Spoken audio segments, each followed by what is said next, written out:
खालिया के इलाका चोट कलां में रात गई डकैती की वारदात। नामालूम मुलजिमान ने एक ही रात में 4 घरों की छत को फाड़कर नकदी और जेवरात लूट लिए।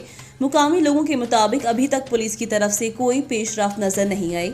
तफसीलात के मुताबिक रात गए चोरों ने चोट कलां के रिहायशी मोहम्मद एजाज वक्त मोहम्मद अनार के घर से तकरीबन 8 लाख रुपए का माल जिसमें नकदी जेवरात हैं, जिनके हमसाये मुनव्वर इकबाल व नज़ीर अहमद के घर से भी नकदी जेवरात और पासपोर्ट समेत कीमती कागजात तकरीबन 5 लाख का सामान लेकर फरार हुए। डाकुओं की दीदा दलेरी है कि इन 2 घरों को लूटने के बाद उन्होंने गांव के 2 और घरों जिसमें मोहम्मद अमीर और अफजल अराई अहमद शामिल हैं, जिनके घरों का छत फाड़कर सफाया कर दिया।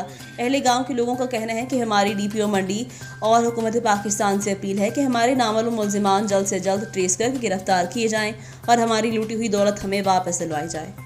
फूल रोज़े अव्वल से खूबसूरती और रंगो बू के लतीफ़ एहसास का मस्कन रहा है।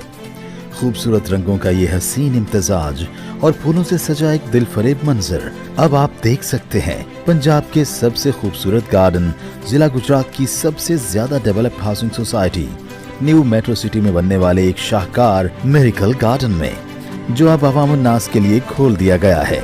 तो आज ही अपने अजीजों अकारिब के हमरा तशरीफ लाएं और new metro city miracle garden से लुत्फानंदोज हों।